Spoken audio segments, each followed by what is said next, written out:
श्री गुरुचरित्र कथासार अध्याय 18 श्री गणेशाय नमः, श्री सरस्वते नमः, श्री कुलदेवताय नमः, श्रीपाद श्री वल्लभाय नमः, श्री नृसिंह सरस्वते नमः। ब्राह्मणाचे दारिद्र्य घालविले।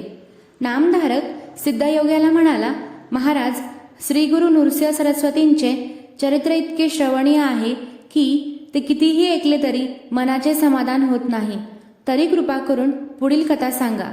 तेव्हा त्याची आदरयुक्त जिज्ञासा जाणून सिद्ध म्हणाला, भिल्लवडीत काही काळ वास्तव्य करून श्री गुरु कृष्णाच्या काठाकाठाने पदभ्रमण करीत कृष्णा वरुणा संगमावर गेले। तेथून पुढे कृष्णा पंचगंगा संगमावर गेले। शिवा, भद्रा, भोगावती, कुंभी आणि सरस्वती याच त्या पंचगंगा होत। हे संगम क्षेत्र दक्षिण वाराणसी म्हणून प्रख्यात आहे। याचे महात्म्य प्रयाग आणि कुरुक्षेत्राहून जास्त मानतात। येथे स्नान केल्याने 6 प्रकारच्या महापातकांचा नाश होतो। प्रयागात माघस्नान केल्याने जे पुण्य लाभते त्याच्या शतपट पुण्य या संगमात एकदा स्नान केल्याने प्राप्त होते। येथे अमरेश्वराचे मंदिर असून त्याच्या दर्शनाने जीवाला अमरत्व प्राप्त होते। येथे पवित्र औदुंब वृक्ष आहे। येथे 64 योगी नित्य निवास करतात। येथे गंगा व वेणी दक्षिणगामी असून कृष्णा पश्चिमेकडे वाहते।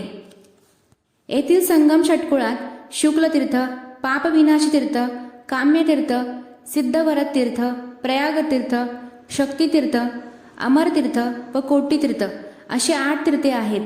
कृष्णा, वेणी व पंचगंगा मिळून एकूण 7 नद्या आहेत। त्यांच्या दर्शनाने सर्व मनोकामना पूर्ण होतात। त्यांच्यात स्नान केल्याने अगणित पुण्यलाभ होतो। या कृष्णा पंचगंगा संगमावर श्री गुरु काही काळ गुप्त रूपाने राहिले। त्यानंतर त्यांचे महात्म्य लोकांत कसे प्रगट झाले ते सांगतो। पंचगंगा संगमावर अमरपूर नावाचे गाव आहे। श्री गुरु तेथे भिक्षा मागण्यासाठी जात असत। त्या गावात एक वेदभ्यासी गरीब ब्राह्मण राहत असे। तो सुशील, सात्विक, कर्ममार्गाचे नीट आचरण करणारा व अतिथीशील असा होता। तो नित्य कोरडी भिक्षा मागून कुटुंबाचे पालनपोषण करायचा। त्याची पत्नी ही सुस्वभावी व पतिव्रता स्त्री होती। त्या ब्राह्मणाच्या अंगणात एक घेवडाचा वेल होता। त्याला पुष्कळ शेंगा यायच्या। एखाद्या दिवशी भिक्षा मिळाली नाही तर ती दोघे घेवडाच्या शेंगावरच गुजराण करायची। एके दिवशी श्रीगुरु भिक्षेसाठी त्या ब्राह्मणाच्या घरी गेले। त्याने श्रीगुरूंना आदराने घरात नेले। त्यांची भक्तिभावाने पूजा केली। त्यांना भात व घेवडाच्या शेंगाच्या भाजीचे भोजन दिले। या सेवेने श्रीगुरु अतिशय प्रसन्न झाले। त्यांनी त्या ब्राह्मणाला आता तुझे दारिद्र्य जाईल असा आशीर्वाद देऊन त्याचा निरोप घेतला। संगमावर जाताना त्यांनी अंगणातील घेवडाचा वेल पटकन उपटून टाकला आणि निघूनही गेले। घेवडाच्या त्या वेलाने ब्राह्मणाच्या घरासमोरचे सर्व अंगण स्वेष्टून टाकले होते। श्रीगुरूंनी त्याचाच उच्छेद केला म्हणून ब्राह्मणीला अतिशय दुःख झाले। ती नशिबाला दोष देत रडू लागली। म्हणाली, अरे रे, काय हे दुर्दैव!